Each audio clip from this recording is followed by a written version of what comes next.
Shalom saudara-saudara semua. Shalom, shalom semuanya. Puji Tuhan kita masih bisa belajar kembali pelajaran sekolah Sabat di pelajaran terakhir untuk triwulan ketiga ya. Ini pelajaran ke-13 dan fokus kita adalah di pasal terakhir juga dari kitab Markus ya, yaitu Markus 16 tentang kebangkitan Tuhan Yesus ya, sesuai judulnya Tuhan yang bangkit gitu ya. Langsung saja seperti biasa kita akan berdoa terlebih dahulu. Mas Yansen boleh pimpin kita dalam doa. Oke, mari kita berdoa.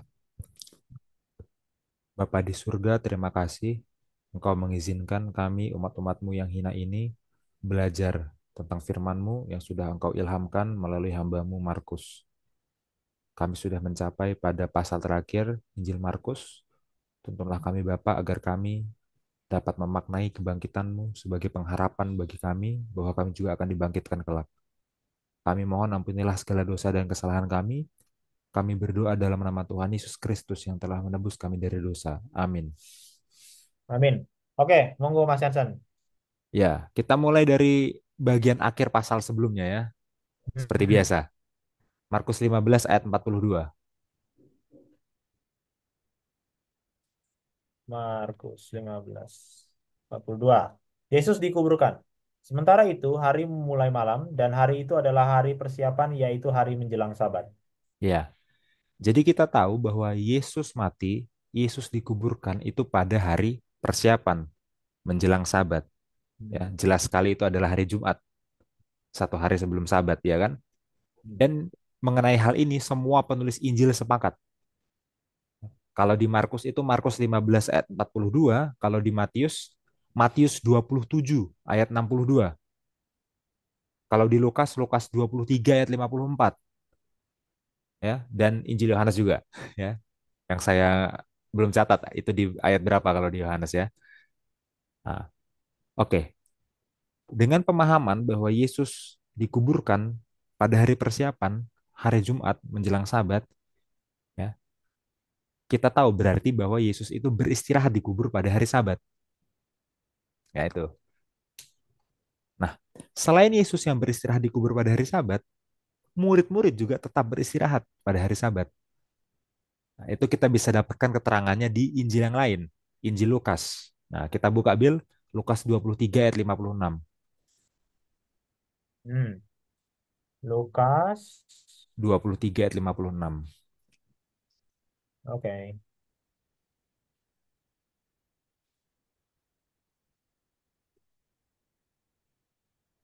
56. Dan setelah pulang, mereka menyediakan rempah dan minyak mur.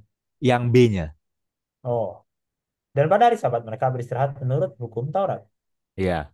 Ya, jadi murid-murid Yesus juga beristirahat menurut hukum Taurat, sama seperti Yesus beristirahat di kubur. Oke? Sekarang baru kita masuk ke Markus 16, ya. Kita buka Markus 16 ayat 1 dan 2. Markus 16 ayat 1 dan 2.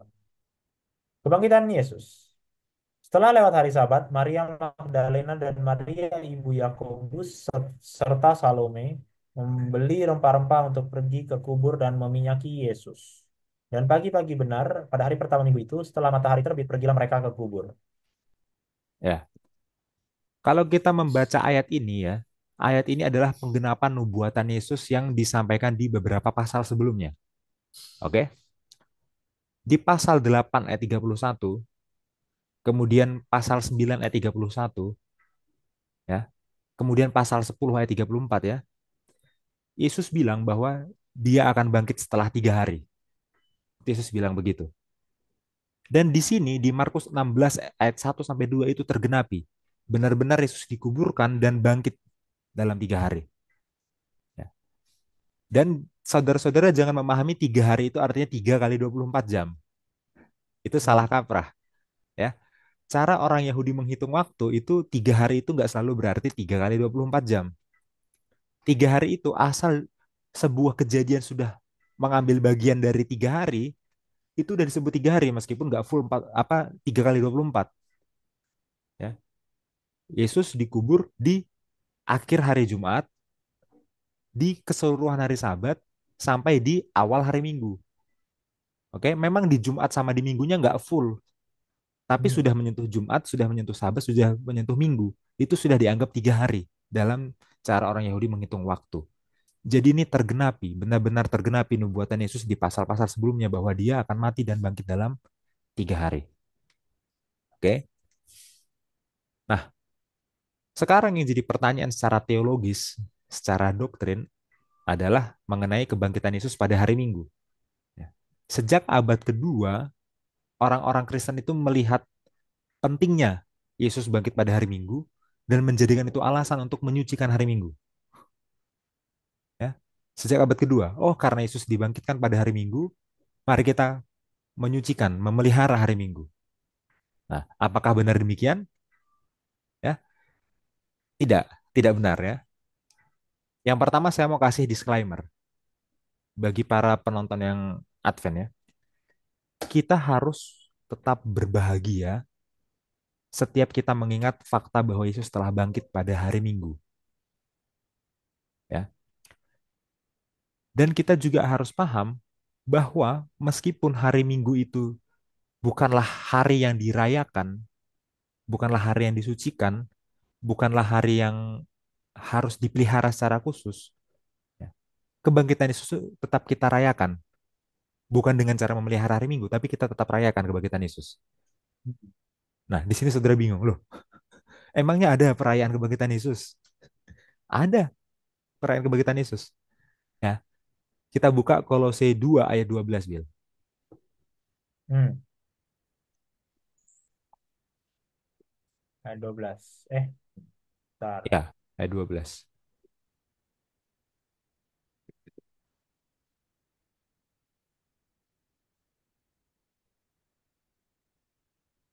Karena dengan dia kamu dikuburkan dalam baptisan dan di dalam dia kamu terus dibangkitkan juga oleh kepercayaanmu kepada kerja kuasa Allah yang telah membangkitkan dia dari orang mati.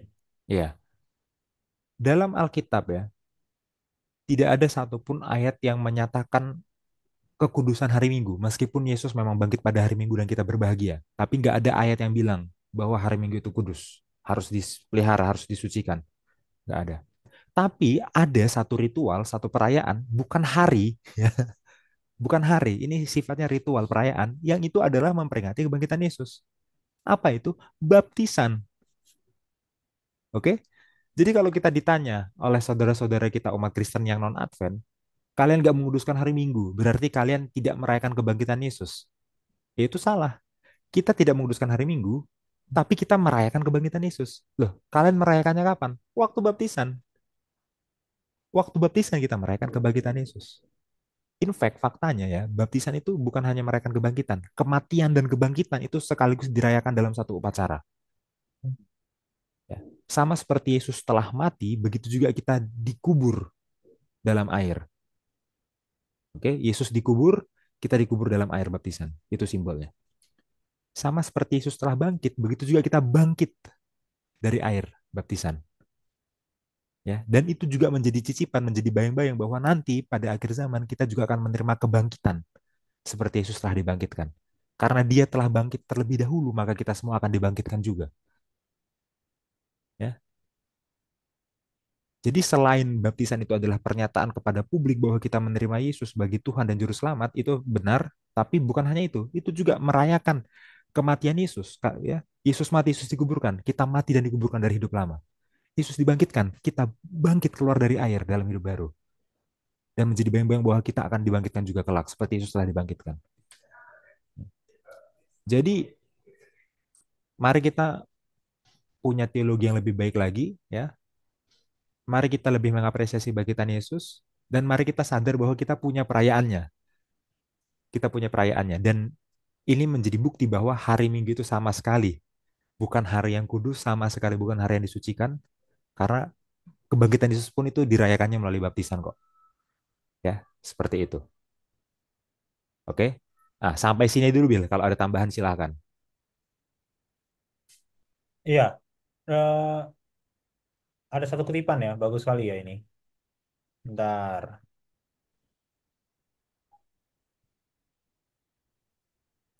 Ini dari Faith and Works, ya. Dikatakan seperti ini. Kita memiliki juru selamat yang hidup, dia tidak berada di dalam makam baru Yusuf. Dia telah bangkit dari antara orang mati dan telah naik ke surga sebagai pengganti dan penjamin bagi setiap jiwa yang percaya. Sebab itu kita yang dibenarkan karena iman, kita beroleh damai sejahtera dengan Allah melalui Yesus Kristus Tuhan kita. Orang berdosa dibenarkan melalui jasa Yesus dan ini adalah pengakuan Allah atas kesempurnaan tebusan yang dibayarkan bagi manusia. Bahwa Kristus telah bahwa Kristus taat bahkan sampai mati di kayu salib adalah janji penerimaan orang berdosa yang bertobat di hadapan Bapa. Lalu, akankah kita membiarkan diri kita mengalami keraguan dan kepercayaan yang bimbang, percaya dan meragukan? Yesus adalah janji penerimaan kita di hadapan Allah. Kita berdiri dalam kasih karunia di hadapan Allah bukan karena jasa apapun dalam diri kita, tetapi karena iman kita kepada Tuhan, kebenaran kita. Ya, ada satu frase yang bagusnya itu ya, yang saya bold tadi, bahwa Kristus taat bahkan sampai mati di kayu salib adalah janji penerimaan orang berdosa yang bertobat di hadapan Bapa ya. Kata janji penerimaan orang berdosa yang bertobat di hadapan Bapa itu adalah baptisan ya sebenarnya. Hmm. Jadi simbol baptisan itu ya kita bertobat itu kan, bertobat dan Hmm. menerima apa yang Yesus telah lakukan. Apa yang Yesus telah lakukan itu apa ya? Dia telah mati dan dia telah bangkit. Jadi benar kata Mas Jansen tadi, baptisan itu bukan hanya penerimaan Yesus sebagai juru selamat, tapi kita mengakui juga bahwa juru selamat kita itu mati dan bangkit. Jadi itu adalah perayaan apa yang dilakukan juga. Begitu ya, mungkin dari aku. Oke, kalau gitu kita langsung Bill lanjut ke ayat 3 sampai 6 tolong dibacakan. Hmm, Markus 16. Bentar.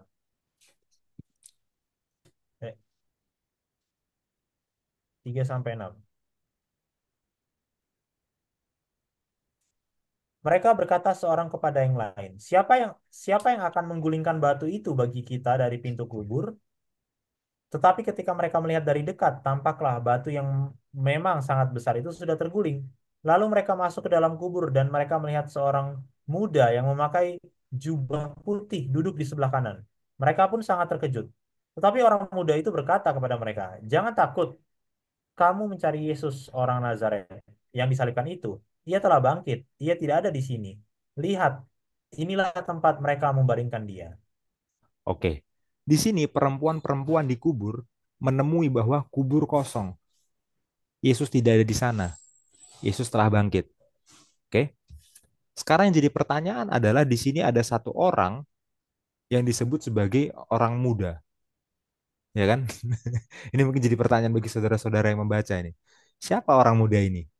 Ya, Markus tidak tidak bilang secara eksplisit, secara langsung bahwa orang muda ini adalah malaikat. Ya, tapi kalau kita bandingkan dengan keterangan Injil-Injil yang lain, orang muda ini adalah malaikat. Kita bandingkan misalkan dengan Matius 28 ayat 3 dan 5, ya. Orang muda ini adalah malaikat. Kita bandingkan juga dengan Lukas 24 ayat 23, orang muda ini adalah malaikat. Dan Injil Yohanes juga bilang begitu, tapi saya belum catat ayatnya ya. Nah itu. Jadi malaikatlah yang memberikan informasi kepada perempuan-perempuan di kubur. Yang mereka lihatnya sebagai seorang muda. Ya itulah yang disebut dengan Epifani gitu ya, penampakan apa? Kalau Theophany itu kan Tuhan menampakkan diri. Kalau Epifani itu ya malaikat yang menampakkan diri kan gitu ya. Itu Epifani ya. Seperti itu. Nah, sekarang kita lanjutkan, kita baca ayat 7, Bil. Oke, 16 ayat 7. Tapi sekarang pergilah, katakanlah kepada murid-muridnya dan kepada Petrus. Ia mendahului kamu ke Galilea. Di sana kamu akan melihat dia seperti yang sudah dikatakannya kepada kamu. Oke. Jadi di sini Markus 16 ayat 7 bilang bahwa akan ada sebuah pertemuan di Galilea. Oke. Di situ murid-murid ya akan bertemu dengan Yesus. Artinya apa? Ini adalah sebuah pola ya yang kalau kita bandingkan dengan 1 Korintus 15 ini polanya sama ya. Bahwa setelah Yesus bangkit, Yesus itu akan dilihat. Nah, dan Markus 16 ayat 7 juga mengkonfirmasi itu. Setelah Yesus bangkit, akan ada momen di mana Yesus itu akan dilihat. Momennya apa? Ya waktu Yesus bertemu dengan murid-muridnya di Galilea. Nah, Hmm. memang Injil yang lain ya, misalkan Matius dan Lukas itu mencatat lebih banyak momen di mana Yesus menampakkan diri setelah kebangkitannya. Lebih banyak, jauh lebih banyak. Ya, tapi Markus juga punya catatan itu. Jadi itu dikonfirmasi juga oleh Markus. Ya. Dan ini juga penggenapan nubuatan. Penggenapan nubuatan. Karena kalau saudara-saudara ingat, waktu perjamuan malam terakhir, ya, sehari sebelum Yesus dihianati, di Markus 14 ayat 28, ya, itu Yesus bilang kalau dia akan mendahului murid-muridnya ke Galilea. Ingat ya, saudara-saudara ya, waktu perjamuan malam terakhir itu, waktu sehari sebelum Yesus dihianati, Yesus bilang gitu ya. Nah, itu digenapi di sini. Benar-benar Yesus bertemu murid-muridnya di Galilea karena dia sudah mendahului murid-muridnya ke Galilea. Lagi-lagi tergenapi. Nah, sekarang untuk memperdalam pembahasan di ayat 7 ini ya, saya mau membawa kita berpikir tentang bukti kebangkitan Yesus.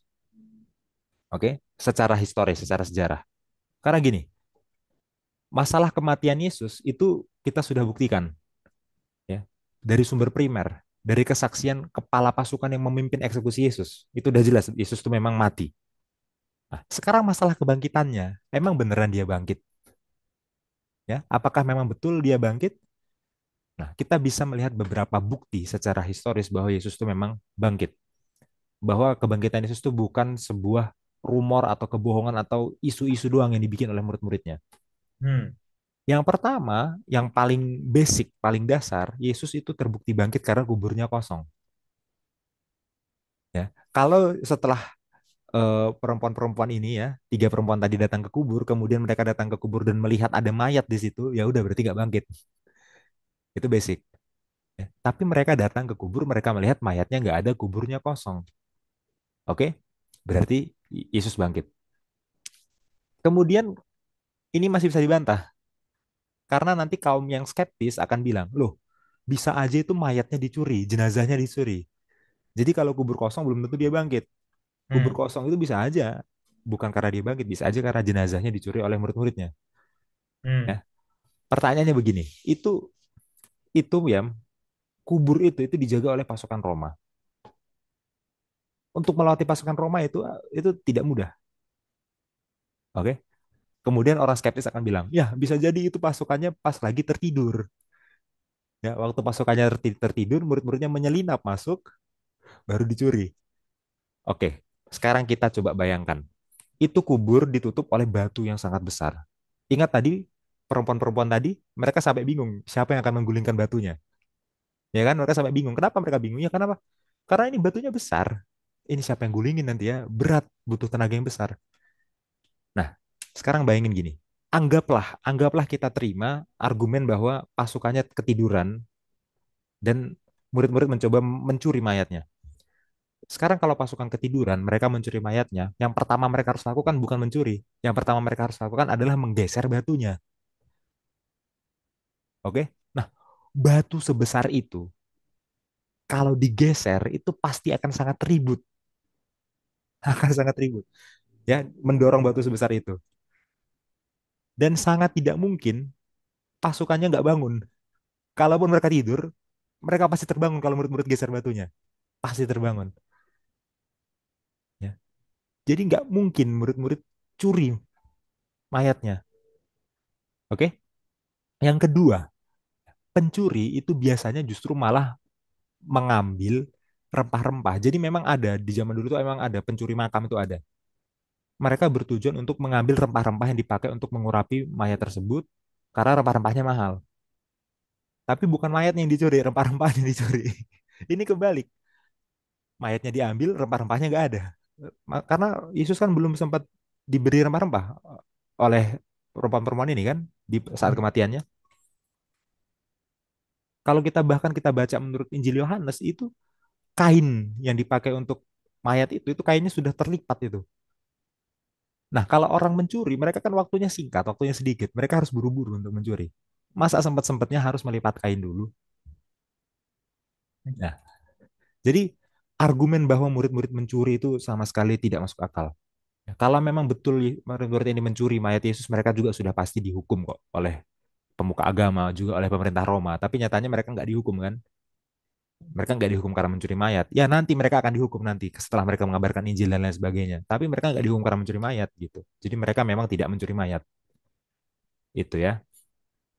Kemudian bukti selanjutnya adalah eh, kemunculan yang konsisten dan berulang-ulang ya, dari Yesus yang telah bangkit di hadapan banyak orang. Dan ini buktinya kalau kita mau perluas ini semakin banyak kalau kita baca di Injil Matius dan Injil Lukas. Ya. Bukan hanya sekali dua kali, bukan hanya satu dua orang, tapi berulang-ulang di berbagai tempat yang berbeda dengan orang yang berbeda-beda. Setelah Yesus bangkit, Yesus menampakkan diri, menunjukkan bahwa ini loh aku beneran bangkit. Nah, ya. Kombinasi dari semua ini ya, kombinasi dari kubur kosong, kombinasi dari kemungkinan atau fakta bahwa tidak tidak mungkin, tidak masuk akal murid-murid mencuri mayat Yesus dan kenyataan bahwa Yesus menampakkan diri di berbagai tempat di hadapan orang banyak secara berulang-ulang membuktikan kalau dia memang bangkit, gitu ya. Jadi kita bisa yakin dari peristiwa-peristiwa ini ya bahwa Yesus itu memang bangkit. Seperti itu. Ya. Silahkan Bill kalau mau kasih tambahan. Iya, sebentar. Ini, ya. Ini logikanya sangat sederhana ya teman-teman ya. Rasanya sangat sangat sulit lah untuk membuat skenario prajurit tidur lalu digulingkan batunya lalu diambil. Bahkan tadi Mas Jansen juga sebutkan kain terlipat ya. Itu ya, sebenarnya itu yang paling nggak masuk akal ya. Ngapain coba ngelipat kain, ngambil mayat, ngelipat ngelipat itu. Kayak kurang kerjaan banget orang yang mencuri mayat ini. Kalau seandainya ada gitu. Jadi apa susunan logikanya ini udah sangat kuat ya untuk membuktikan bahwa memang Yesus itu bangkit ya. Yesus itu bangkit. Untuk cerita yang di sini ya, ini ada satu refleksi yang bagus. Nah, ini dia nih. Ini bagi orang yang ini nih, yang tidak yakin bahwa dia memang bangkit. Ini kisah para Rasul 61 ya. Bagus ini kutipannya. Musuh-musuh murid-murid tidak yakin bahwa Kristus telah bangkit dari antara orang mati. Nah, musuh-musuh ini maksudnya siapa? Imam-imam kepala itu maksudnya ya. Tidak yakin. Bukti-buktinya terlalu jelas untuk diragukan. Meskipun demikian, mereka mengeraskan hati mereka, menolak untuk bertobat atas perbuatan mengerikan yang telah mereka lakukan dengan membunuh Yesus. Bukti-bukti yang berlimpah bahwa para rasul berbicara dan bertindak di bawah ilham ilahi telah diberikan kepada para penguasa Yahudi, tetapi mereka dengan tegas menolak pekabaran kebenaran. Kristus tidak datang dengan cara yang mereka harapkan. Dan meskipun kadang-kadang mereka telah yakin bahwa ia adalah anak Allah, namun mereka telah mencekik keyakinan itu dan menyalibkannya. Dalam belas kasihan, Allah memberikan mereka bukti lebih lanjut. Dan sekarang kesempatan lain diberikan kepada mereka untuk berbalik kepadanya. Ia mengutus para murid untuk memberitahu bahwa mereka telah membunuh raja kehidupan. Dan dalam tuduhan yang mengerikan ini, ia telah memberikan mereka panggilan lain untuk bertobat. Tetapi karena merasa aman dalam kebenaran mereka sendiri, para guru Yahudi menolak untuk mengakui bahwa orang-orang yang menuduh mereka menyalibkan Kristus berbicara melalui bimbingan Roh Kudus. Ya ini udah bahaya sekali ya, merasa aman dalam kebenaran mereka sendiri. Di saat yang sama bukti-buktinya terlalu jelas untuk diragukan. Ya ini sebenarnya mencatat bukan kejadian ini ya, ini mencatat kejadian setelah gereja mula-mula ya sebenarnya, karena itu ada di kisah para rasul. Tapi maksudnya apa? Buktinya terlalu jelas, sudah sangat jelas dan rasanya agak absurd bagi mereka yang hidup di abad pertama dan mereka yang menyalibkan Yesus sendiri untuk tidak percaya dari phrasingnya Ellen G. White ya dalam dalam paragraf ini. Sehingga apa yang membuat mereka bisa menolak yaitu tidak bukan adalah self-centered, tidak lain tidak bukan adalah merasa diri aman dan merasa yang saya punya itu yang benar. Ya, karena kalau secara objektif, maksudnya gini, seandainya ya ada orang random dihadirkan di abad pertama, lalu diceritakan apa yang terjadi pada mereka, itu udah pasti percaya. Itu udah pasti percaya bahwa Yesus ini memang bangkit. Nah, tapi karena orang-orang Yahudi ini sudah punya prejudis sebelumnya, sehingga yang sangat terang benderang itu kan mereka akhirnya tidak percaya. Nah, jangan sampai kita ada di posisi yang sama dengan orang-orang Yahudi, terutama di sini dalam hal ini adalah pemuka-pemuka agama ya, yang menyalibkan Yesus itu sendiri. Dan bahkan Tuhan tidak menolak mereka ya. Dan menurutku itu bagus sekali ya. Apa keterangan Nyonya White ini itu menjawab doa Tuhan Yesus ya. Ampunilah mereka sebab mereka tidak mengetahui apa yang Hmm. mereka perbuat. Itulah kenapa di sini masih diberikan kesempatan bahkan bagi mereka ya yang menyetujui penyaliban Yesus. Karena mereka belum benar-benar paham. Pada saat Yesus bangkit, udah jelas itu pun mereka nggak mau terima.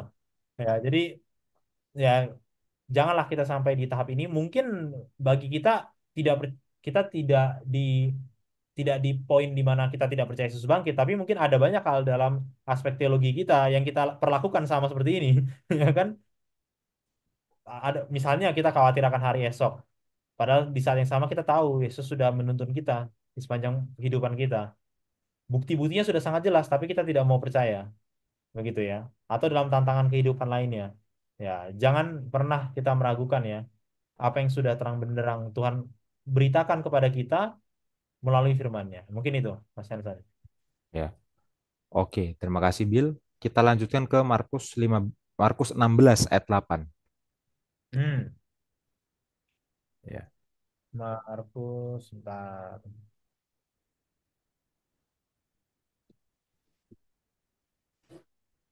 Aku baca. ya. Lalu mereka keluar dan lari meninggalkan kubur itu, sebab gentar dan dahsyat menimpa mereka. Mereka tidak mengatakan apa-apa kepada siapapun juga karena takut.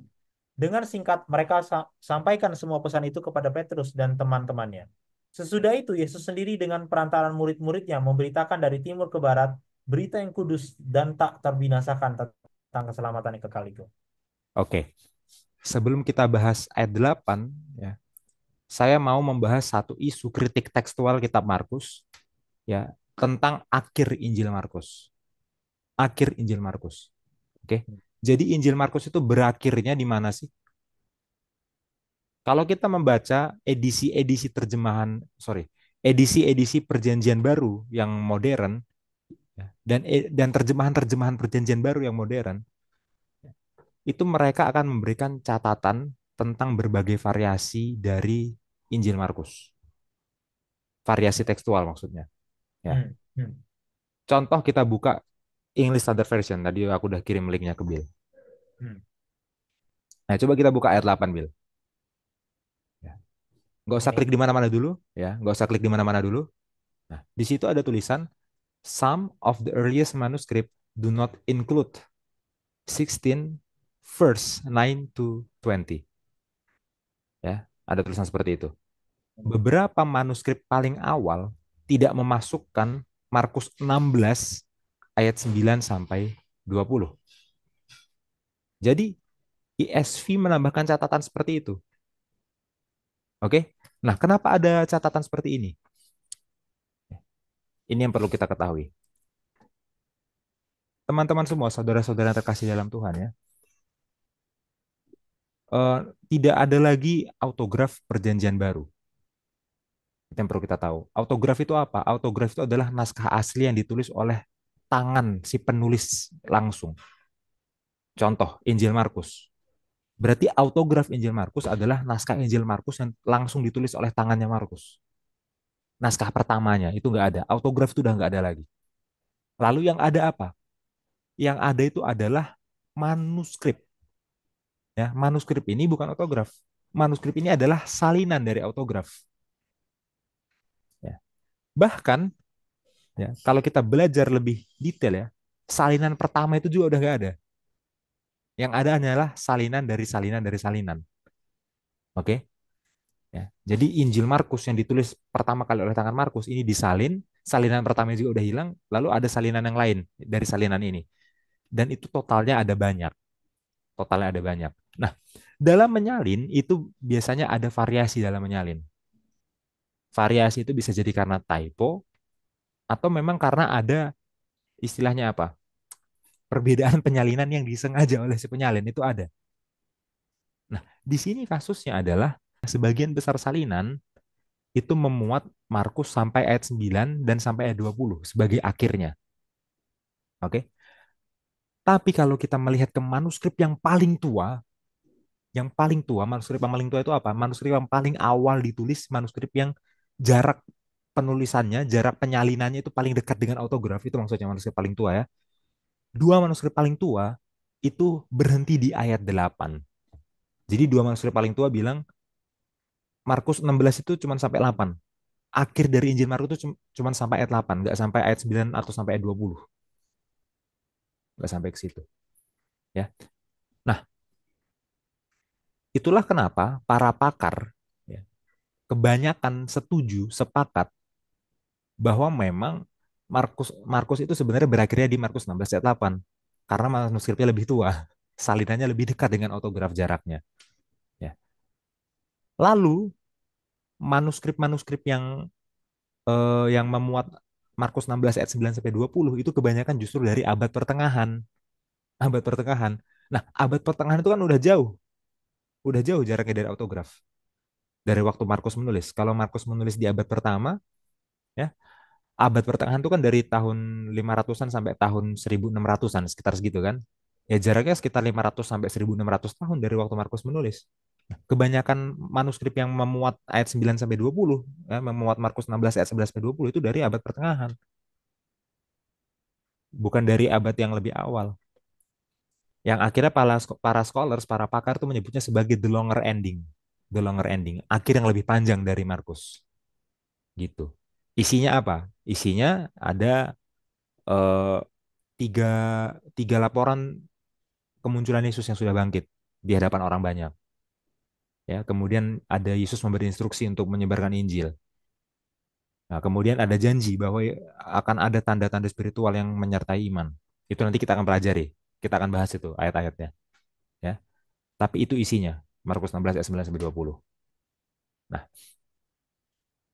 kemungkinan ya salinan yang memuat ini itu paling awal berasal dari akhir abad kedua. Akhir abad kedua ya, sebagai rangkuman dari Injil-Injil yang lain. Maksudnya gini. Waktu penyalin membaca Injil Markus dan mereka melihat itu berakhir di ayat 8, ya, mereka merasa, loh ini kan belum akhirnya. Setelah ayat 8 kan sebenarnya masih ada kisah lagi.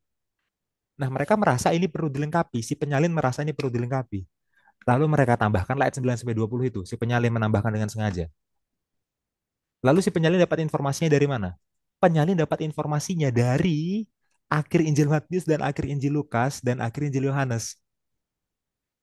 Mereka dapat informasi dari Injil-Injil yang lain, mereka rangkum, mereka gabung, ya, dan mereka jadikan itu di ayat 9 sampai 20 untuk mengakhiri Injil Markus. Ya, seperti itu yang terjadi. Itulah kenapa bapak-bapak gereja, saya kasih contoh dua ya. Yang pertama adalah bapak gereja Eusebius dari abad keempat, kemudian bapak gereja Jerome dari abad kelima. Ya, itu mereka memberi kesaksian bahwa di zaman mereka ya salinan Markus yang tertua yang mereka tahu itu cuma sampai 8. Bapak gereja itu bilang gitu. Ya.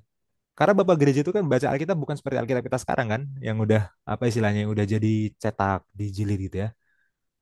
Zaman mereka itu masih apa? Mereka masih bisa lihat salinan ini, salinan itu masih beredar gitu loh. Dan Eusebius dan Jerome tadi bilang, ya, salinan yang tertua yang mereka tahu itu berhentinya di ayat 8. Nah, seperti itu. Ya. Lalu manuskrip-manuskrip abad pertengahan yang memuat ayat 9 sampai 20 itu juga sebenarnya kalau kita baca di manuskripnya itu memuat catatan kaki. Memuat catatan kaki bahwa ayat 9 sampai 20 itu tidak ada di salinan-salinan yang lain gitu. Ya, seperti itu. Jadi, ya mungkin ini banyak belum diketahui ya oleh teman-teman saudara-saudara kasih dalam Tuhan, tapi semoga ini bisa apa istilahnya membuat kita lebih paham tentang apa yang kita baca. Ya. Bukan hanya kita membaca secara doktrinnya, secara teologinya, kemudian aplikasinya, tapi kita tahu teks ini sumbernya dari mana. Kalau kita punya Alkitab sekarang dalam bahasa Indonesia, ini diterjemahkan dari bahasa Yunani, betul ya. Tapi bahasa Yunani berdasarkan salinan yang mana, kan gitu ya. Nah, kalau terjemahan baru, ya kemungkinan dari gaya terjemahan baru bahasa Indonesia ya, itu berarti terjemahan baru mengikuti manuskrip yang memuat ayat 9 sampai 20 gitu. Sebenarnya ISV juga ikut menerjemahkan ayat 9 sampai 20-nya loh. Kalau kita lihat ya, ISV menerjemahkan ayat 9 sampai 20-nya. Tapi dikasih catatan dulu kalau beberapa manuskrip tidak memuat itu. Sementara Alkitab terjemahan baru kita nggak ngasih catatan itu, langsung ditulis aja terjemahannya disatukan. Seakan-akan tuh memang jadi satu rangkaian ya. Dan memang bagi pakar kitab Markus yang benar-benar pakar dalam bahasa Yunani ya, mereka ini bisa melihat ada perbedaan gaya bahasa dari kitab Markus ayat satu, sorry, kitab Markus 1 ayat 1 sampai Markus 16 ayat 8, itu tiba-tiba gaya bahasanya berubah di Markus 16 ayat 9 sampai 20. Itu mereka bisa lihat itu. Ya, berubah gaya bahasanya, berubah vocabulary-nya, diksinya, pilihan katanya itu berubah. Seakan-akan memang di ayat 9 ini tiba-tiba ganti penulis. Iya, karena itu tulisannya si penyalin gitu loh. Hmm. Ya itu ya. Eh, nah ini saya mau masuk ke bagian detail yang lebih teknis lagi ya. Detail yang lebih teknis. Kita coba buka bahasa Yunani-nya, Bel. Markus 16 bahasa Yunani-nya. Nah, coba ke bawah ke ayat 8, kita turun ke ayat 8 ya. Nah, kita lihat. Setelah ayat 8 ya di bahasa Yunani itu yang sebelah kanan ya, itu ada dalam kurung. Coba lihat Bel, ada dalam kurung. Ya, ada dalam kurung. Nah, menunjukkan bahwa di ayat 8-nya sendiri itu udah ada varian. Oke? Antar manuskrip itu ayat 8-nya isinya udah beda. Ada ayat 8 yang lebih panjang, ada ayat 8 yang lebih pendek. Terus turun ke bawah. Turun ke bawah. Dan di ayat 9 sampai seterusnya itu ada kurung lagi, menunjukkan bahwa ada varian yang punya ayat 9 sampai 20, ada varian yang nggak punya ayat 9 sampai 20. Itu. Nah, sekarang manuskrip Yunani mana? Manuskrip Yunani mana yang benar-benar memuat keseluruhan sampai ayat 20-nya? Itu adalah manuskrip Yunani yang diterbitkan pada abad pertengahan pada era reformasi oleh Erasmus. Oke? Ini mungkin cukup sulit bagi saudara-saudara untuk mengikuti ya. Tapi saya ceritakan aja gini. Di sekitar era reformasi, di waktu-waktu reformasi itu ya, ada seorang yang sangat ahli bahasa Yunani yang namanya Erasmus. Erasmus ini berusaha untuk menerbitkan satu edisi perjanjian baru bahasa Yunani lengkap dari Matius sampai Wahyu, kemudian dicetak dan disebarluaskan. Oke, nah kalau kita mau mencetak Alkitab bahasa Yunani lengkap, tentu kita harus kumpulkan manuskrip-manuskrip yang ada, salinan-salinan yang ada, supaya kita bisa terbitkan edisi cetaknya, gitu ya. Oke, nah manuskrip yang ada di zamannya Erasmus di abad pertengahan itu cuma ada manuskrip-manuskrip dari abad 12 dan 13. Artinya apa? Cuma ada manuskrip-manuskrip yang lebih muda, manuskrip-manuskrip yang lebih belakangan. Di zamannya Erasmus, manuskrip-manuskrip yang lebih tua, manuskrip-manuskrip yang lebih dekat dengan autograf itu belum ditemukan.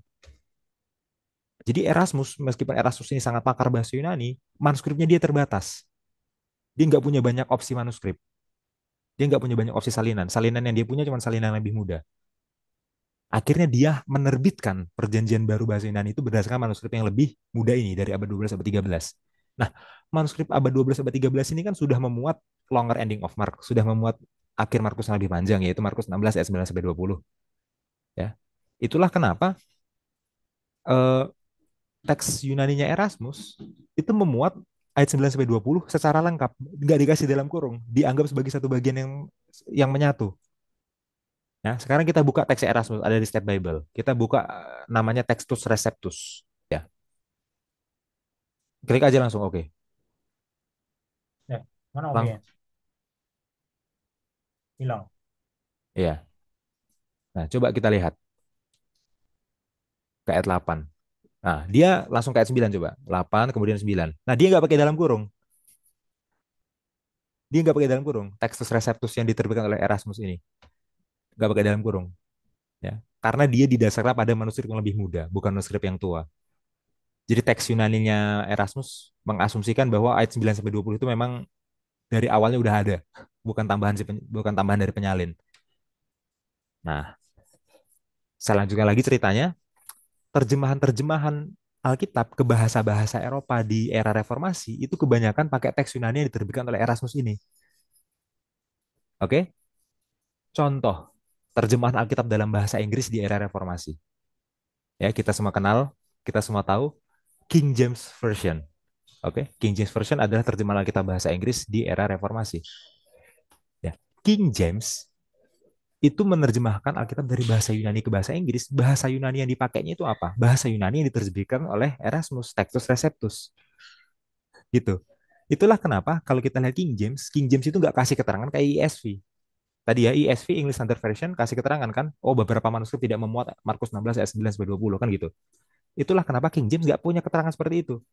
Karena manuskrip Yunani yang dipakai oleh King James itu adalah manuskrip Yunani yang yang tidak berdasarkan manuskrip yang lebih tua gitu. Manuskrip artinya King James Version akhirnya mengasumsikan bahwa Markus 16 ayat 9 sampai 20 itu yang memang bagian bagian keseluruhan dari akhir Injil Markus. Seperti itu ya. Nah, kita coba tambahkan Bill King James Version di tampilan kita. Oke, bentar. Mana? Di mana? Ya, taruh di sebelah kirinya NIV. Nah, coba lihat ke bawah. Nah, lihat ya, kedua dari kiri ya. Ya, yang ini ya. Nah, itu kan nggak ada dalam ke bawah, coba ke bawah terus. Ke ayat 9. Nah, nggak ada dalam kurungnya gitu ya. Nggak ada dalam kurungnya. Gitu. Ini yang perlu kita tahu. Oke? Nah, sekarang coba kita kembali lagi ke Markus 16 ayat 8. Kita bahas ayatnya. Karena tadi kita belum bahas ayatnya sebenarnya. Sekarang yang menjadi apa istilahnya ya? Yang menjadi concern dari banyak orang waktu membaca Markus 16 ayat 8 adalah kalau memang ini adalah akhir dari Injil Markus, akhir yang asli dari Injil Markus, kenapa akhirnya ini kayak anti klimaks? Ya, kenapa diakhirinya dengan eh, ketakutan? Ya, ini kan diakhiri dengan saksi kebangkitan Yesus yaitu tiga perempuan tadi malah takut dan bukannya mereka menyebarkan kisah kebangkitan Yesus, mereka malah diam. Mereka malah diam. Ya, itu kan mereka tidak mengatakan apa-apa kepada siapapun juga karena takut. Ya, ini sepertinya anti klimaks. Mengakhiri Injil dengan ketakutan dari saksi kebangkitan, mengakhiri Injil dengan bungkamnya saksi kebangkitan, tidak menyebarkan Injilnya ke siapa-siapa. Ya, tapi kita semua tahu bahwa ini bukan kisah paling akhirnya. Kita semua tahu kisahnya nggak berakhir di sini, gitu ya. Kita semua tahu kalau kita baca Injil yang lain, baca Matius, baca Lukas, baca Yohanes, mereka akhirnya menyebarkan kok ke orang lain. Ya, setelah nanti ketakutan mereka mereda. Ya, memang saat ini saat mereka masih takut mereka nggak cerita ke siapa-siapa. Tapi kita tahu nanti waktu ketakutan udah mereda mereka akhirnya cerita kok. Gitu. Dan itu dirangkumkan di ayat 9 sampai 20 oleh penyalin kan gitu ya. Nah, tapi kalau Markus mengakhiri di sini kan Markus sengaja. Misalkan ini ada cerita panjang nih. Ya, cerita akhirnya di sini, ini happy endingnya di sini. Dia cut sesaat sebelum happy ending. Ya, ceritanya panjangnya segini. Markus cut ceritanya di sini sesaat sebelum happy ending. Hmm. Kenapa Markus melakukan itu? Ini kita harus lihat lagi dari gaya sastranya Markus. Kita harus lihat gaya sastra Markus. Mungkin saudara nggak akan sangka bahwa jawabannya dari sini. Ya, kita kembali lagi ke motif yang udah lama kita nggak bahas. Ya, sejak pasal 8, 9, 10 kita udah mulai jarang bahas motif ini. Motif rahasia mesianik. Udah agak lama kita nggak bahas itu ya. Oke. Motif rahasia mesianik itu adalah motif yang umum dalam Injil Markus. Motifnya itu begini. Setiap kali ada orang ya, entah itu murid-murid Yesus atau orang lain atau bahkan setan sekalipun yang mau menyatakan kalau Yesus itu adalah Mesias, Yesus itu adalah anak Allah, Yesus selalu suruh apa? Suruh diam, suruh bungkam. Shh, jangan bilang-bilang kalau aku ini Mesias, kalau aku ini anak Allah. Motif rahasia mesianik. Ya. Tapi yang terjadi apa? Setiap Yesus suruh mereka diam, Yesus suruh mereka bungkam, mereka tetap cerita. Oke? Mereka nggak nurut sama Yesus. Yesus suruh rahasiakan, mereka nggak mau rahasiakan. Itu motif rahasia mesianik. Sekarang di bagian akhir Injil Markus, ya, menurut salinan yang paling tua tentunya ya, ayat 8, Markus ini mencoba untuk memotong motif rahasia mesianik itu benar-benar dibalik, dibalik. Kenapa? Sekarang ya, orang muda tadi yang kita tahu itu adalah malaikat, orang muda tadi suruh tiga perempuan ini untuk cerita, disuruh cerita. Sekarang waktu mereka disuruh cerita, mereka malah nggak mau cerita. Perhatikan, awalnya motif rahasia mesianik, waktu disuruh merahasiakan, mereka malah cerita. Sekarang di akhir, mereka disuruh cerita, malah nggak mau cerita. Oke, di sini kita melihat pola bahwa orang-orang ini kok selalu melakukan apa yang berbeda dari yang diperintahkan ya. Gitu, itu yang pertama. Tapi yang kedua, di sini Markus ini ingin apa istilahnya? Ingin pembacanya itu merefleksikan diri, ingin membaca merefleksikan diri. Ya, karena gini, waktu kita membaca Injil Markus, ada kemungkinan kita itu membacanya dengan sombong. Bukan sombong terhadap orang di sekitar kita, tapi kita sombong terhadap orang di cerita ini. Kita sombong terhadap contoh para murid. Ya, kita lihat di sini murid. Oh, kamu kok nggak sadar-sadar sih kalau dia ini Mesias yang harus menderita dan mati? Kita heran sama murid-murid. Oh, murid-murid ini kok nggak ngerti-ngerti. Oke, kita heran sama orang Farisi. Kita heran sama ahli Taurat. Kalian ini loh kok munafik sekali. Kalian ini loh kok selalu membenci Yesus, menjebak Yesus. Kita heran sama semua orang. Kok orang-orang yang di sekitar Yesus yang ada di Markus ini kok orangnya nggak ada yang benar. Mudah bagi kita untuk ngomong gitu. Karena kita berbicara setelah peristiwanya terjadi dan dicatat. Mereka mengalami saat peristiwanya terjadi. Oke, jadi kita melihat itu dari luar, kita membaca itu seakan-akan dari atas gitu loh, melihat ke ceritanya. Dan kita melihat semua orang yang ada di cerita ini buruk, buruk, buruk. Baik murid-muridnya gagal, orang Farisi gagal, ahli Taurat gagal. Sampai akhirnya tiga perempuan ini juga gagal. Disuruh cerita mereka malah bungkam. Oke. Hmm. Nah, sekarang Markus mencoba untuk membalikan ini ke pembaca. Kalau semua orang yang ada di sini itu gagal, bagaimana dengan kamu? Kalau Markus mengakhiri kisah ini dengan bungkamnya saksi kebangkitan Yesus, itu akan mengundang para pembaca untuk berpikir, terus siapa dong yang mau menyebarkan kisah kebangkitan ini? Siapa yang menyebarkan kisah kebangkitan ini? Dan akhirnya menjadi panggilan bagi para pembaca bahwa kisah kebangkitan ini harus disebarkan oleh si pembaca itu sendiri, oleh kita. Hmm. Ya, ya, sekali lagi kita tahu bahwa ini bukan akhirnya sebenarnya. Kita tahu bahwa setelah ini ketakutan mereka mereda dan akhirnya mereka cerita. Kita tahu ada di Matius, ada di Lukas, ada di Yohanes dan dirangkum di ayat 9 sampai 20 oleh penyalin. Kita tahu itu. Tapi kita lihat sudut pandangnya Markus. Markus sengaja pengen udah potong sampai sini ceritanya supaya orang mikir. Ya, ini menjadi panggilan bagi kita.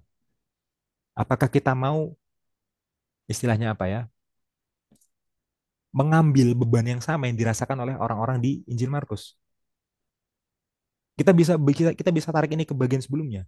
Kalau murid-murid itu nggak paham-paham Yesus itu harus menderita dan mati, ya. Sekarang apakah kita benar-benar paham bahwa mengikuti Yesus itu ada cost-nya, bahwa mengikuti Yesus itu artinya juga harus menderita, ya.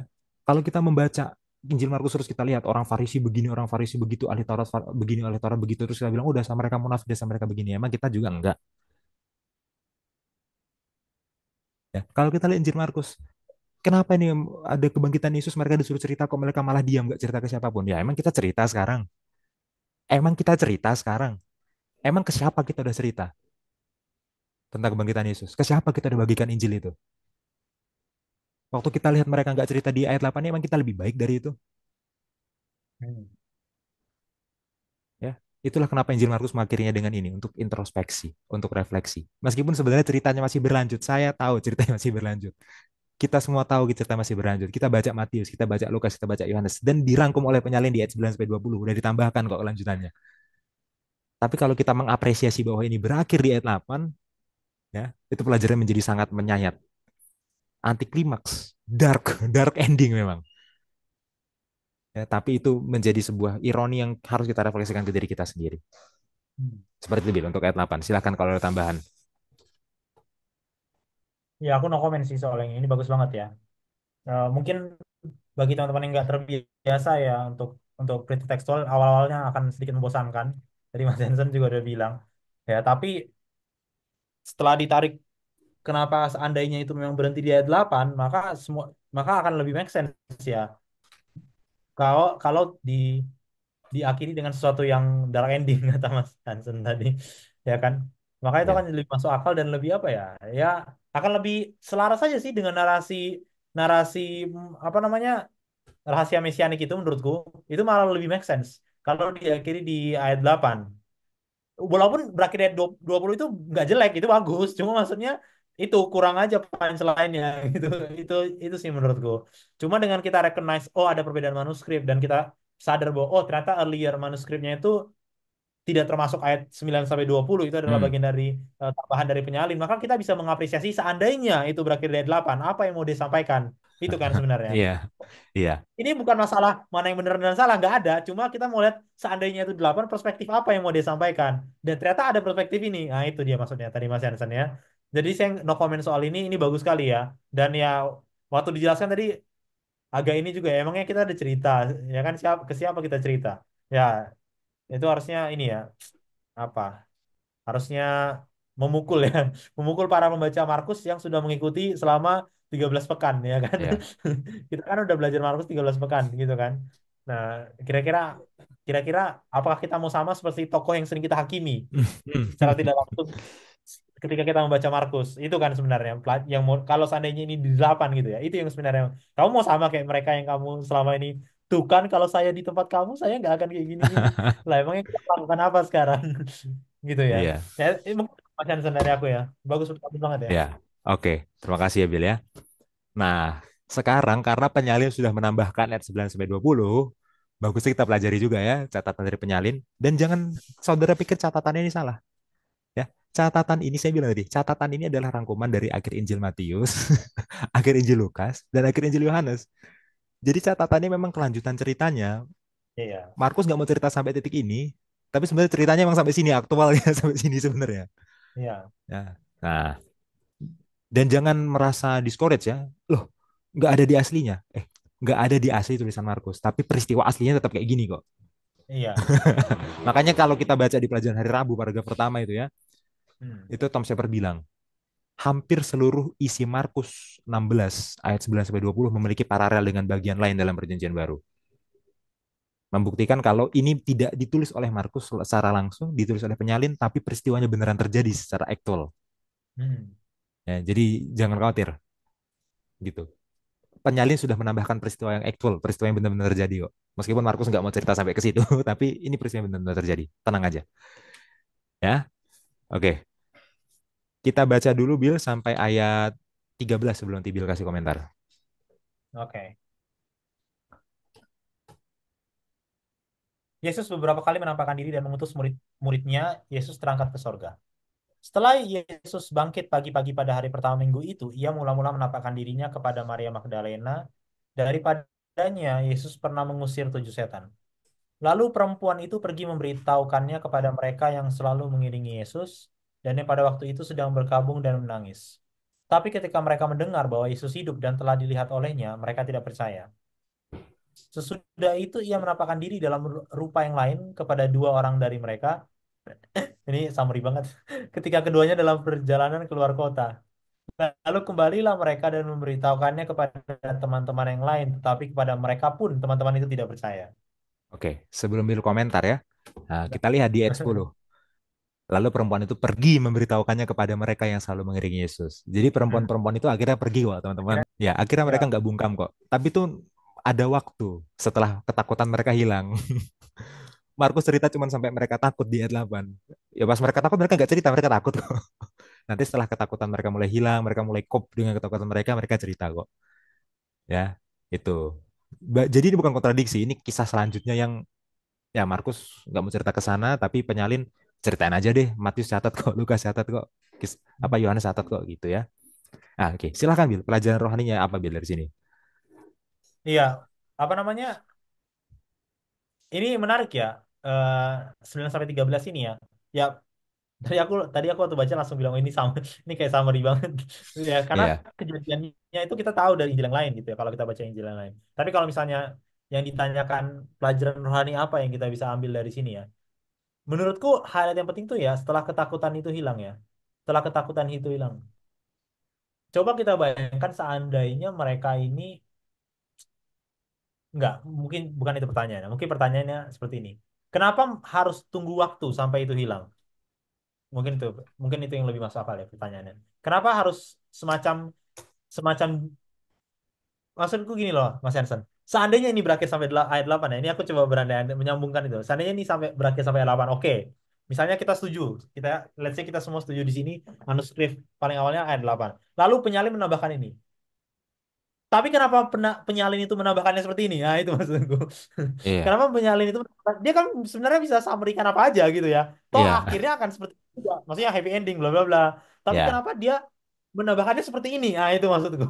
Menambahkannya seperti ini.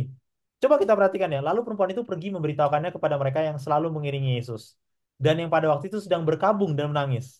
Jadi dia meng-highlight bahwa berita baik dari perempuan yang takut itu setelah dia mekanismenya selesai gitu ya. Oh, udah lega, dia memberitahu kepada orang lain yang mekanismenya belum selesai.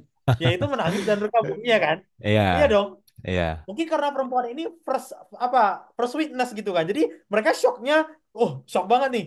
Terus ternyata bangkit. Nah, yang lain kan belum tahu kalau ini orang bangkit gitu kan. Jadi iya, mereka udah tenang dulu.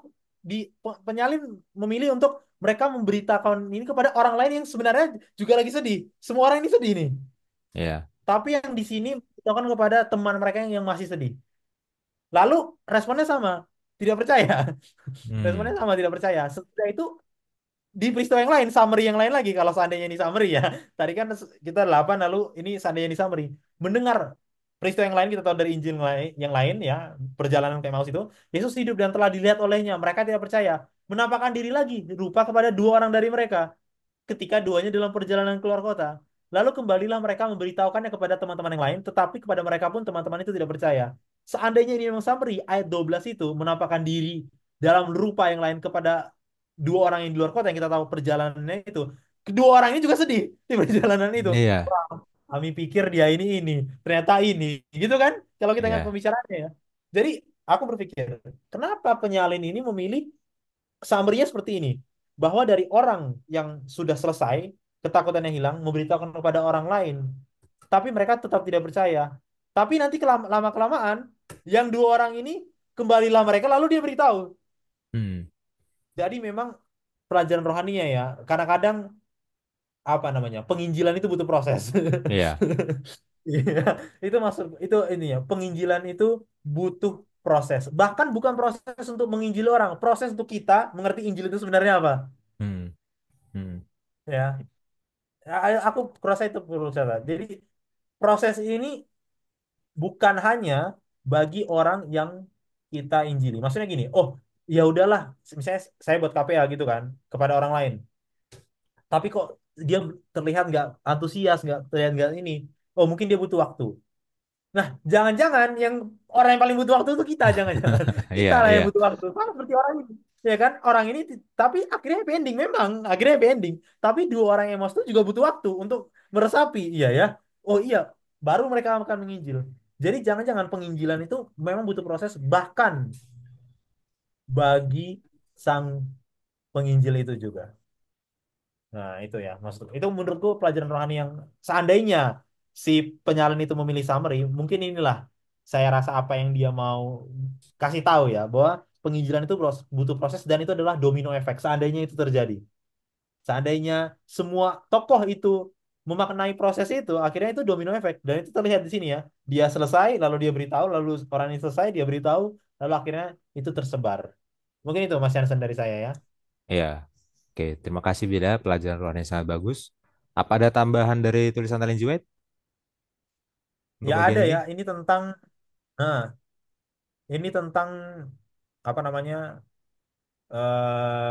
memaknai kepada penginjilan gereja ya. Kalau tadi kan secara individu ya. Karena di sini diberitakan kepada disuruhkan perempuan itu memberitakan Injil begitu ya. Ini dari Kisah Para Rasul halaman 600. Kristus telah memberitakan tugas suci kepada gereja. Setiap anggota harus menjadi saluran yang melaluinya Allah dapat mengkomunikasikan kepada dunia harta kasih karunia-Nya, kekayaan Kristus yang tak terduga.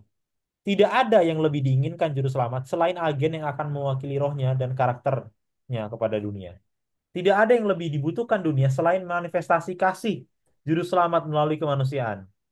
Seluruh surga sedang menunggu pria dan wanita yang melaluinya Allah dapat menyatakan kuasa kekristenan. Gereja adalah agen Allah untuk mewartakan kebenaran yang diberdayakan olehnya untuk melakukan pekerjaan khusus. Dan jika dia setia kepadanya, taat kepada semua perintahnya, akan tinggal di dalam dirinya keunggulan kasih karunia ilahi. Jika dia akan setia pada kesetiaannya, jika dia akan menghormati Tuhan Allah Israel, tidak ada kuasa yang dapat melawannya. Nah, ini bagus sekali ya, motivasi bagi kita yang tergabung dalam apa namanya sebuah gerakan penginjilan. Nah, itu ya, yaitu gereja, ya Mhm. gereja, sebuah gerakan penginjilan bahwa jika kita setia, jika kita percaya, katanya tidak ada kuasa yang dapat melawannya. Mungkin itu, Mas Hansen. Ya, oke. Oke, kita lanjutkan Bill. Ayat Ya, 14 sampai 20 ya. Kita lanjutkan sampai akhir yang lebih panjang. longer ending ya ini. Longer endingnya. Oke, sebentar. 14 sampai 20. Saya baca ya sampai selesai ya. Hmm. Akhirnya ia menampakkan diri kepada kesebelas orang itu ketika mereka sedang makan. Dan ia mencela ketidakpercayaan dan kedegilan hati mereka. Oleh karena mereka tidak percaya kepada orang-orang yang telah melihat dia sesudah kebangkitannya. Lalu ia berkata kepada mereka, "Pergilah ke seluruh dunia, beritakanlah Injil kepada segala makhluk. Siapa yang percaya dan dibaptis akan diselamatkan, tetapi siapa yang tidak percaya akan dihukum. Tanda-tanda ini akan menyertai orang-orang yang percaya. Mereka akan mengusir setan-setan demi namaku. Mereka akan berbicara dalam bahasa-bahasa yang baru bagi mereka. Mereka akan memegang ular dan sekalipun mereka minum racun maut, mereka tidak akan mendapat celaka. Mereka akan meletakkan tangannya ke atas orang sakit dan orang itu akan sembuh. Sesudah Tuhan Yesus berbicara demikian kepada mereka, terangkatlah ia ke sorga, lalu duduk di sebelah kanan Allah. Mereka pun pergilah memberitakan Injil ke segala penjuru, dan Tuhan turut bekerja dan meneguhkan firman itu dengan tanda-tanda yang menyertainya. Hmm. Ya, silakan Bill. Apa ada komentar tentang ayat ini? Iya, ada satu kutipan ya, kutipan terakhir untuk ayat ini. Itu ada dari Early Writings. Ya, ini untuk memaknai apa yang Tuhan Yesus sudah lakukan ya bagi kita. Karena ini ceritanya masih kebangkitan Yesus dan temanya masih sama tentang penginjilan ya. Ya, ini dari Early Writings halaman 110. Eh, Dikatakan demikian. Dengan harapan yang begitu mulia, penebusan yang telah dibeli Kristus bagi kita dengan darahnya sendiri, akankah kita berdiam diri? Ya, ini ya, motivasi bagi kita ya. Akankah kita berdiam diri? Akankah terjadi rahasia mesianik yang seharusnya tidak terjadi? Itu kalau dari tema tadi ya. Tidakkah kita akan memuji Allah bahkan dengan suara nyaring, seperti yang dilakukan para murid ketika Yesus memasuki Yerusalem? Ya, ingat kejadian sebelumnya. Bukankah prospek kita jauh lebih mulia daripada prospek mereka? Nah, ini menarik ini. Apa maksudnya prospek kita lebih mulia daripada prospek mereka? Apa maksudnya? Kita udah tahu full ceritanya. Hmm. Kita literally udah tahu full ceritanya sekarang. Ya, kita udah tahu apa yang murid-murid lakukan, naik turun imannya mereka yang tercatat dalam firman. Kita udah tahu. Dan bahkan kita tahu masa depan apa yang akan terjadi melalui nubuatan Wahyu. Ya kan? Siapa yang berani melarang kita memuliakan Allah? Bahkan dengan suara nyaring. Ketika kita memiliki harapan seperti itu, besar dengan keabadian dan penuh kemuliaan, kita telah merasakan kuasa dunia yang akan datang dan menginginkan lebih. Seluruh keberadaanku berseru kepada Allah yang hidup dan aku tidak akan puas sampai aku dipenuhi dengan seluruh kepenuhannya. Ya ini bagus sekali ya kata yang terakhir. Aku tidak akan puas. Nah, kapan kita bisa mengatakan aku tidak akan puas untuk memberitakan ini. Ya, semoga itu menjadi renungan ya bagi kita dan menjadi tantangan tentunya bagi kita. Akankah kita berdiam diri setelah kita belajari Markus, kita pelajari satu Injil yang ceritanya tentang Yesus? Akankah kita berdiam diri? Harusnya jawaban kita adalah aku tidak akan puas gitu ya. Aku tidak akan puas sampai aku dipenuhi dengan seluruh kepenuhannya. Mungkin itu, Mas Jansen. Satu Iya, kutipan terakhir ya dari saya. iya. Nah, ini dia ya perintah untuk menginjil, kemudian janji bahwa Tuhan akan menyertai selama penginjilan itu ya. Hmm. Nah, ini kita tahu ini rangkuman dari mana. Matius 28, kita tahu itu. Iya. Ini Kita jelas banget tahu. nih. Ini rangkuman dari Matius 28 ditambahkan oleh penyalin. Dan kita tahu bahwa ini bahkan merangkum sebagian dari kisah para rasul pasal 1. Iya. Bahkan sebagian kisah para rasul pasal 1 itu dirangkum di sini gitu ya. Hmm. Iya. Eh Pertanyaan, akankah kita berdiam diri? Lagi-lagi pertanyaan itu kan, akankah Hmm. kita berdiam diri? Kita Wah. bukan hanya harus melihat eh, perintahnya aja, tapi kita harus belajar juga dari kegagalan-kegagalan yang ada Iya. di kisahnya. Kita Hmm. udah melihat ada momen orang berdiam diri. Akankah kita berdiam diri juga? Oke, kita tahu Hmm. perintahnya, tapi akankah kita menurut? Gitu ya. Waktu orang disuruh diem, orang malah cerita. Waktu orang disuruh cerita, dia malah diem. Hmm. Kan gitu. Jadi kita bisa bisa highlight perintahnya itu. Pergilah, jadikanlah semua bangsa muridku. Iya, tapi kita lihat orangnya, ada contoh orang yang setelah diperintahkan untuk cerita malah diem. Akan kita Iya. berdiam diri. Hmm. Nah, itu pelajaran yang harus kita tanyakan ke diri kita sendiri. Apakah kita akan berdiam diri? Itu Iya. Bill dari aku. Ya, bagus sekali ya. Itu kena ya. Kena banget ya. Ya, Oke. Sampai di sini pelajaran kita. Kita akan lanjut ke ya kita ke pertanyaan. pertanyaan hari Jumat. Ya.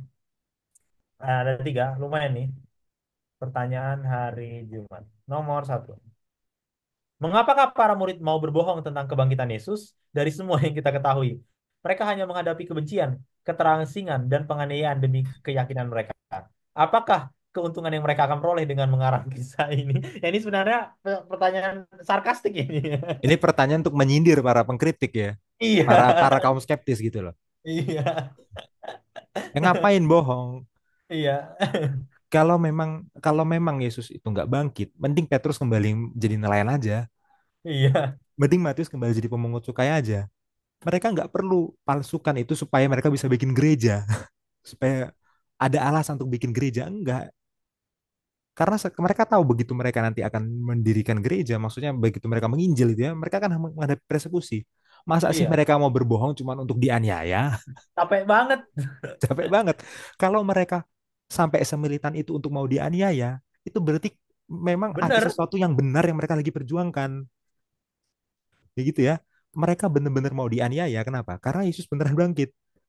Kalau Yesus nggak bangkit, ya mereka nggak akan mau dianiaya. Gitu loh. Mereka itu bukan orang apa istilahnya, orang bodoh yang juga mau disiksa tanpa alasan yang mereka buat-buat gitu Iya. loh. Siksa aku suka. Siksa. Nggak kayak gitu. Enggak. Mereka itu mau menderita karena memang Yesus sudah beneran bangkit. Jadi kuat alasan mereka. Ya, ini sindiran doang ini untuk kaum skeptis ya. Iya, Itu. Saya rasa kita iya, bisa lanjut iya. ini ya. Ya, ya. Tapi lucu juga ya pertanyaannya. Iya. Di akhir pelajaran Tom Shepard kayaknya pengen ini ya, biar agak ketawa dikit. Biar nggak Oke, ketawa.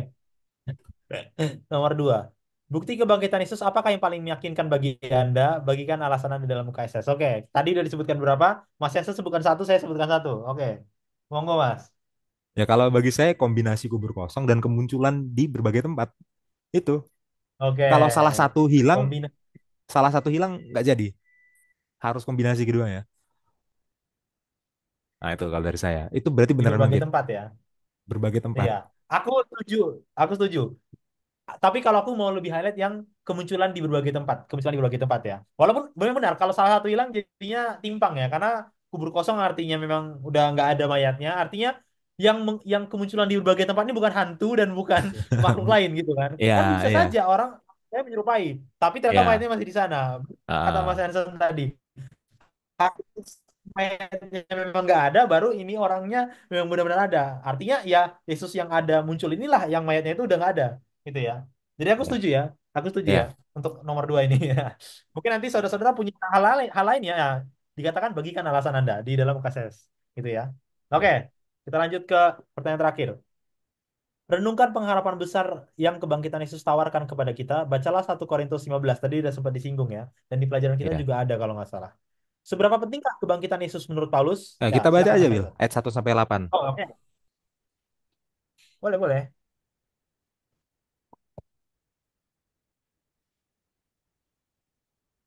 Ini aku copy aja sampai 8 ya.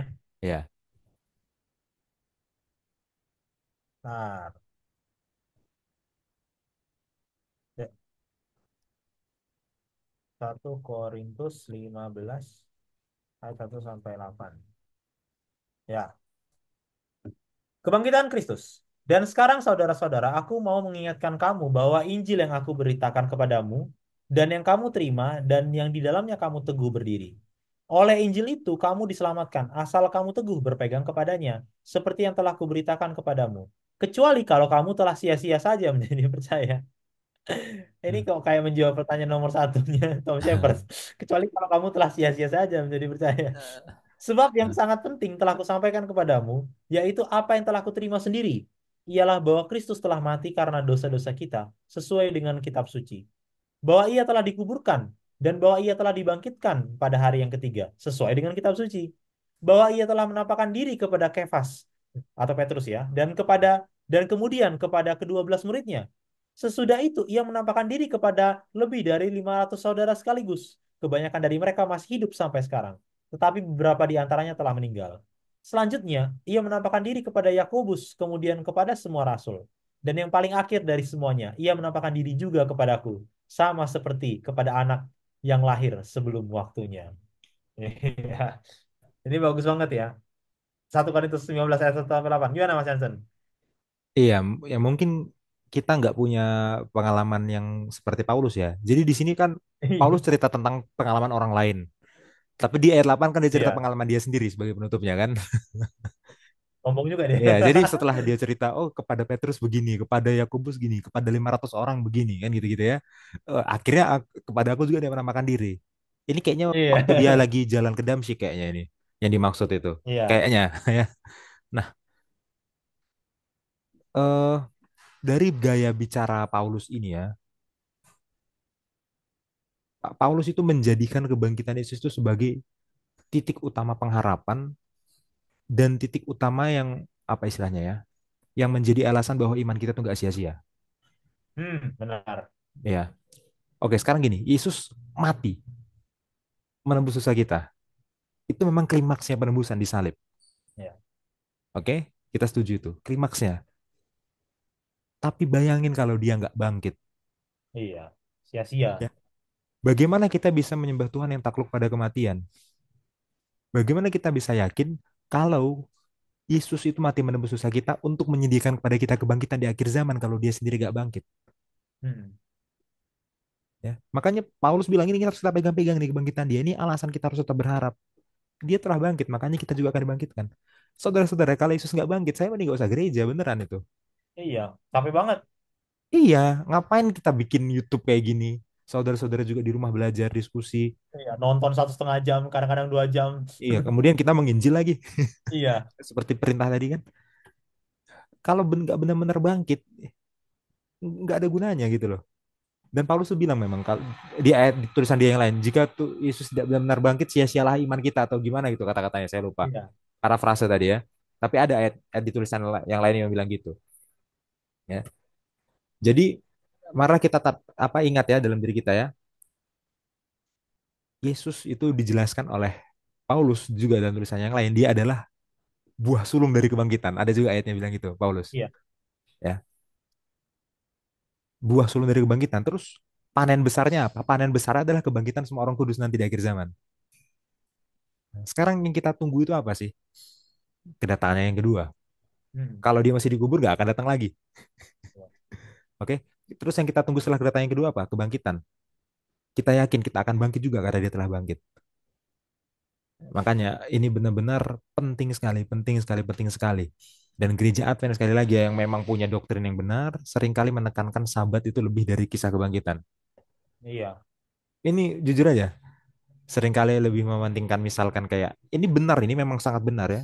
Kayak misalkan perdebatan halal haram itu benar juga, tapi itu lebih penting dari kisah kebangkitan. Kemudian Seakan-akan lebih penting. seakan-akan lebih penting, iya dari gaya kita frekuensinya lebih sering mana menceritakannya gitu kan. Iya. Padahal seberapa pun benarnya doktrin misalkan makan halal haram, kalau Yesus nggak bangkit itu sia-sia sebenarnya. Iya. Apa gunanya makan-makan kayak gitu? Bang, iya kan, gitu ya. Jadi itu dari saya jawabannya ya. Iya. Iya. Apa namanya? Aku tambahkan sini ya, sehingga cerita kebangkitan. Oh, aku tambahkan lah. Kematian dan kebangkitan Yesus ini harusnya menjadi doktrin sentral ya, doktrin sentral dalam Iya, dalam kekristenan itu sendiri. Karena ya ya cerita di Alkitab itu intinya ya ini iya, bahwa dia telah mati untuk kita dan dia telah bangkit memberikan janji bahwa kita bisa bangkit juga nanti suatu saat nanti. iya, Itu intinya. iya. Itu intinya. Oh iya, Ya. Walaupun yang iya, gimana Mas? gara-gara Bill ngomong gini ya. Ini sebenarnya topiknya udah lewat. Kita udah ngomongin tadi. Iya, Ingat iya. tadi Markus selesainya di Markus 16 ayat 8, aslinya di manuskrip yang lebih tua bukan sampai ayat 20. Ada para pakar yang bilang Hmm. gini. Karena bagi Markus kisah ini belum selesai. Puncaknya adalah saat nanti semua orang dibangkitkan nanti di akhir zaman. Jadi Markus nggak Oh, jadi Markus nggak mau bikin happy ending dulu karena happy endingnya masih nanti. Ada yang berpendapat gitu. Beberapa pakar ditarik ke ini ya. ditarik ke eskatologi. Iya, iya. Nah, ya, saya nggak bilang itu pasti benar atau pasti salah ya, Ya, karena cuma itu ada agak pandangan seperti itu. ya agak spekulatif memang gitu. Tapi ya itu kenyataan kita doktrin akhir zaman kita itu baru bermakna kalau Yesus bangkit seperti yang Billy bilang tadi. Iya, Kita bisa loh ada kita belajar doktrin akhir zaman Daniel Wahyu gitu tanpa memaknai kebangkitan Yesus itu bisa loh ada kayak gitu di gereja ah, kita. bisa. Dan itu kan nggak sehat sebenarnya kan? Iya, Nggak sehat belajar akhir zaman dan itu Daniel Wahyu tanpa memaknai kebangkitan Yesus. iya. Kitab Wahyu sendiri bilang di pasal satunya ya pasal satu kitab Wahyu kita baca kitab Wahyu pasal 1 ayat 1 sampai 7. Kenapa kita Iya. yakin kalau kita akan bangkit karena Yesus sudah bangkit? Yesus sudah bangkit. Iya, Dia kitab telah Wahyu menang. iya, kitab Wahyu sendiri bilang doktrin akhir zaman itu semua itu nggak ada artinya kalau dia nggak bangkit duluan. Iya. Jadi nggak boleh saudara-saudara lupakan ya kisah kebangkitan ini ya. Itu kan Hmm. sama kayak Kristen lain. Iya, itu bagus meskipun Ya sama. memang itu. Memang iya ya, jangan lupakan Iya. ini.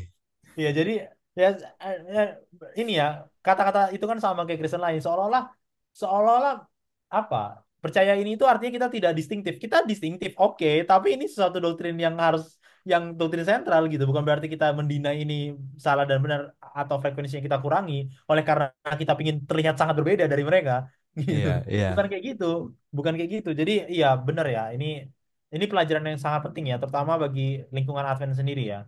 Kadang-kadang kita kurang meng-highlight kebangkitan ini ya. Oke, Hmm. sampai di sini pertanyaan kita sudah selesai. Pelajaran ini cukup singkat, pertanyaannya cuma tiga doang dan nggak terlalu banyak mikir ya. Ini pertanyaan refleksi semua ini oleh Tom Shepard. Iya, Ya, kita tutup di saran poin diskusi bagi guru SS. Oke, silakan Mas Yansen. iya. Sampaikan bahwa Yesus memang bangkit pada hari Minggu dan kita harus bergembira. Tapi kenapa kita nggak merayakan hari Minggu sebagai hari raya kebangkitan Yesus? Hmm. Jawabannya baptisan. Nah, Sebagai hari kebangkitan Yesus karena kita sudah. merayakan baptisan.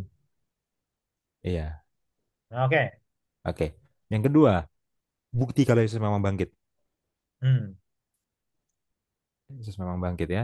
Kombinasi ya, kombinasi harus tekankan itu. Dan kalau sempat Iya, jelasin kenapa murid-murid itu emang nggak mungkin nyuri mayatnya. Itu iya, halu banget orang bilang nyuri. Mau penjaganya tertidur kayak kalau batunya digeser mereka pasti bangun ya. Jadi nggak mungkin iya, iya, iya. Mengapa mustahil murid-murid menyuri mencuri itu ya? mayat Yesus. Nah, Oke. oke, Nah, ini cukup susah, tapi saya berharap ini disampaikan di diskusi masing-masing ya. iya, iya. Jelaskan kajian kritik tekstual akhir dari Injil Markus. Ah, saudara nanti tonton ulang lagi videonya, lihat catatannya, baca pelan-pelan, dengerin pelan-pelan, Iya. ya. Tolong jelaskan itu bahwa ada perbedaan manuskrip yang lebih muda dari abad pertengahan sampai ayat 20 ditambahkan oleh penyalin, Hmm, ya, hmm. merangkum ending dari Matius, Lukas, Yohanes supaya ceritanya lebih lengkap. Tapi Markus hanya memotong sampai waktu mereka ketakutan dan gak mau cerita Iya. berdasarkan manuskrip yang lebih tua justru. Oke. Dan signifikansinya kalau itu berakhir di ayat 8. Hmm. Ya, pelajaran apa yang kita bisa dapat kalau itu berakhir di ayat 8? Terutama pelajaran tentang pemuritan. Jika itu berakhir di ayat 8, pelajaran apa yang kita dapat? Pemuridan. Ya. Oke, Nah, mengenai Markus 16 ayat 9 sampai 20 ya, itu sebenarnya kalau mau beneran belajar detail itu langsung aja baca Matius atau Lukas atau Yohanes sebenarnya iya. ya. Jadi bagian situ saudara cukup rangkum aja pelajaran rohaninya apa. Hmm. Pelajaran rohaninya apa? Aplikasinya ya. Karena toh sebenarnya aslinya Markus tidak menulis ini ya. Tapi ini peristiwa yang beneran terjadi. Iya. Jadi harus tetap kita pelajari. Iya. Itu ya. Lalu pertanyaan hari Jumat. Gini, untuk poin nomor 2 dihubungkan dengan pertanyaan hari Jumat nomor satu. Hmm, Itu. poin Kalau nomor poin nomor satu dihubungkan dengan pertanyaan nomor 3.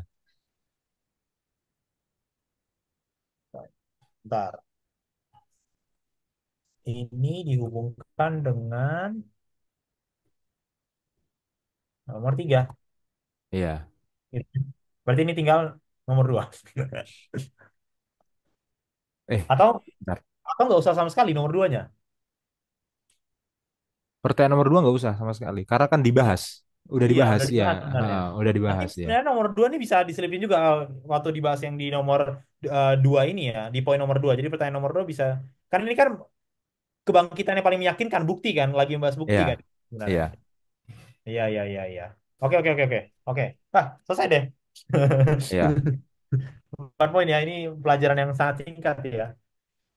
Tapi tadi kita bahasnya juga agak panjang karena agak teknis ya. Tapi itu penting banget ya. Menurutku poin nomor 3 di ini jangan sih. Ini jangan sampai lewatin sih. Paling nggak Iya. bisa mampu jelaskan lah 10 menit, 15 menit. Karena pelajarannya bagus banget ya tentang apa tadi, bagaimana dengan kita. Apakah kita seperti itu juga. Itu bagus banget ya tentang pemuritan. Oke.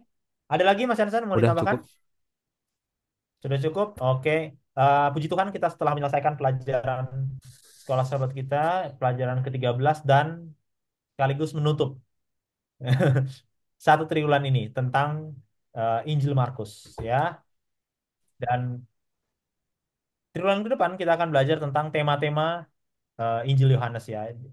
Dan penulis kelas sahabat kita Tom Shepard masih menjadi co-writer ya, masih berkontribusi di dalam penulisan triwulan kita, eh, sa- penulisan sekolah sahabat di triwulan ke depannya. Kayaknya dia memang spesialis Injil deh, si Tom Shepard ini. Iya. Ya, ini perjanjian baru ya, bagus banget. Oke, sampai di sini pelajaran kita, teman-teman semua. Kita akan tutup dalam doa. Saya akan pimpin kita di dalam doa. Mari kita bersatu dalam doa. Bapa kami di surga, terima kasih Tuhan atas berkat-Mu. Sepanjang pelajaran ini kami telah selesai belajar. Engkau sudah berikan kami hikmat. Bantu kami Tuhan untuk boleh mengerti dengan segala keterbatasan kami. Bantu Tuhan untuk kami tidak berdiam diri, untuk memberitakan kepada orang lain. Dan biarlah pelajaran ini boleh mengubahkan hidup kami semakin lebih baik lagi dan mengubahkan hidup orang lain juga. Bapak berkati juga para guru sekolah sahabat yang akan mengajar di kelas masing-masing, berikan mereka hikmat yang sama. Terima kasih Bapak di sorga, ampuni semua dosa kami. Di dalam nama Yesus kami berdoa. Amin. Amin. Saudara-saudara semua, terima kasih. Shalom. Ya, shalom semuanya.